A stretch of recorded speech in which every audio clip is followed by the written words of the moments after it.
গতকাল সুপ্রিম কোর্টের একটা বেঞ্চে আদালত চলাকালীন সময় এটা কিছু আইনজীবী মুখোশ পরা ছিল এবং মুখোশ বিহীন ছিল, ওখানে ডিম ছুঁড়ে মেশছে আদালত চলাকালীন সময়। এগুলো নিয়ে সুপ্রিম কোর্ট এবং সারা দেশের কোর্ট কাচারি এবং আইনজীবীদের নিরাপত্তা নিয়ে, বিচারকদের নিরাপত্তা নিয়ে আমরা আলাপ করতে গিয়েছিলাম। প্রায় আমাদের 45 মিনিট আলোচনা হয়েছে। সেখানে মাননীয় প্রধান বিচারপতি এবং আপিল ডিভিশনের সকল মাননীয় বিচারপতিরা ছিলেন। গতকালকে সুপ্রিম কোর্টে যে ঘটনা ঘটেছে সেই সম্বন্ধে এটা আমরা মনে করি যে আলোচনা আসছে যে চট্টগ্রামের ঘটনার সঙ্গেই ধারাবাহিকতা একটা বিচার বিভাগকে বা সুপ্রিম কোর্টে একটা আতঙ্ক সৃষ্টি করার প্রয়াস, একটা ইনসিডেন্ট শুধু সুপ্রিম কোর্ট নয়, বাংলাদেশের বিচার ব্যবস্থার প্রতি কিন্তু আমি মনে করি একটা হুমকি। মাননীয় প্রধান বিচারপতিও তার উদ্বেগের কথা জানিয়েছেন, আপিল ডিভিশনের মাননীয় বিচারপতি উদ্বেগের কথা জানিয়েছেন। এখন এই ব্যাপারে আলোচনায় যে আসছে সেখানে সিসিটিভি ছিল, কারা মুখোশ পরা ছিল, যেহেতু পরিচিত লোক হলে মুখোশ পরে থাকলে হচ্ছে তাকে চিনে যাবে। এখন অনেকে মুখোশ খুলে ফেলছেন, সেটার বেসিসে অবশ্যই এটা কঠিনভাবে দেখা হবে, তাদের বিরুদ্ধে ব্যবস্থা গ্রহণ করবে। এটা আমরা সবাই একমত, তারা ছিলাম, আমরা সবাই একমত হয়েছে প্রধান বিচারপতির সঙ্গে। এই জন্য আমরা একটা তদন্ত কমিটি করব এবং তদন্ত কমিটি তো আরও কোর্টে আরও লয়ার ছিল, পাশাপাশি সিসিটিভির ফুটেজও আছে, সেটার উপরে খুব তাড়াতাড়ি রিপোর্ট দেবে। রিপোর্টের বেসিসে সেই সকল আইনজীবী যারা এই ঘটনা জড়িত তাদের বিরুদ্ধে ব্যবস্থা নেওয়া হবে। এর মধ্যে তাদের মেম্বারশিপ বাতিল হতে পারে সুপ্রিম কোর্টের, এমনকি বার কাউন্সিলের সনদ বাতিল হতে পারে। আমরা সুপ্রিম কোর্ট বার অ্যাসোসিয়েশনের পক্ষ থেকে আমরা কিন্তু এই ধরনের ঘটনা বরদাস্ত করব না। সে যে দলের হোক না কেন, যে দলের হোক না কেন, আজকে এটা এখন এক পরিবর্তিত পরিস্থিতিতে সুপ্রিম কোর্টের উপরে যেই ঘটনা হয়েছে, এটা দেশের বিচার বিভাগের সুনাম যেভাবে ক্ষুণ্ণ হচ্ছে, পাশাপাশি পলাতক যারা স্বৈরাচার তাদের ইন্ধন থাকতে পারে, আমরা প্রাথমিকভাবে ধারণা করছি।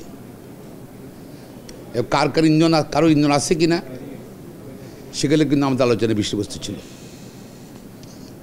তো ইনশাল্লাহ আমরা খুব তাড়াতাড়ি ব্যবস্থা নিচ্ছি। মাননীয় প্রধান বিচারপতিও উদ্বেগ প্রকাশ করছেন। উনিও মনে করেন যে এটা শুধু একজন বিচারকের উপরে নয়, একজন আদালত নয়, সমগ্র বিচার ব্যবস্থার বিচার বিভাগের ভাবমূর্তি নষ্ট হয়েছে।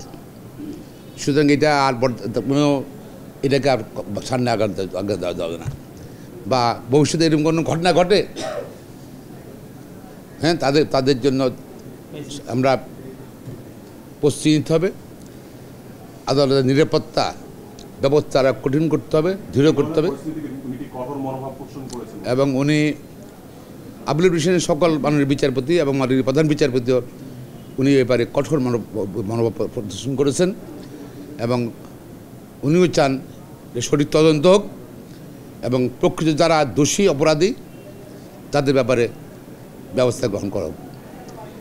আর আমরা এটা বলছি, আর এখানে এটা দরকার ছিল না।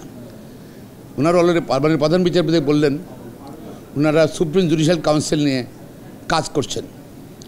কোনো বিচারপতির বিরুদ্ধে অভিযোগ থাকলে বা যাদের বিরুদ্ধে অভিযোগ আছে তাদের বিরুদ্ধে আইনগতভাবে ব্যবস্থা গ্রহণ করবেন, কারণ আবেগের কিছু নাই।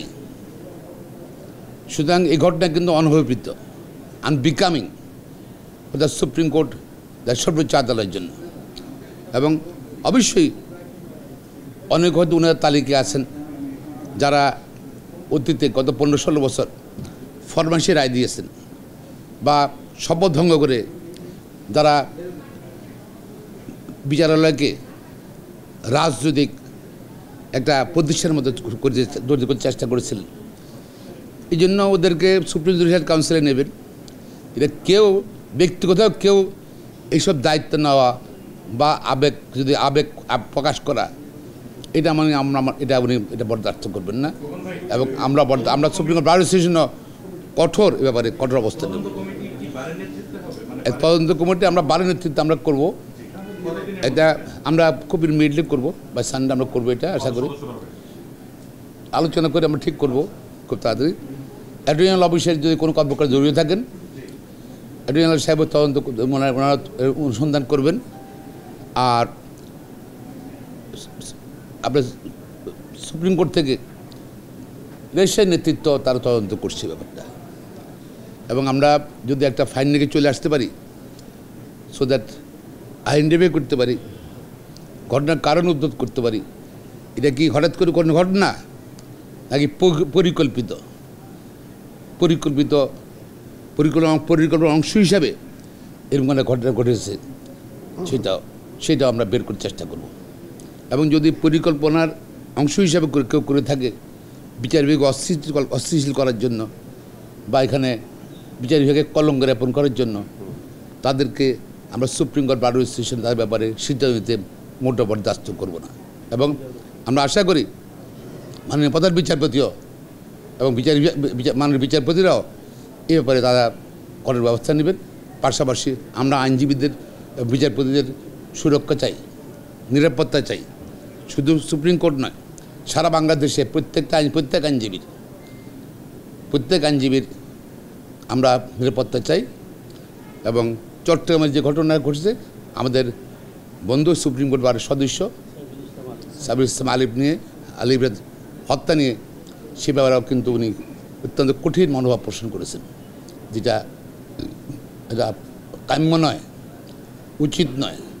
তারা ঘটনা ঘটেছে, তারা ঘটনা ঘটিয়েছে, তাদের ব্যাপারেও উনি কিন্তু নিন্দা প্রকাশ করেছেন এবং সেই ব্যাপারে কিছু কী করা যায় আইন করতে হবে সেটা চিন্তা ভাবনা করছেন।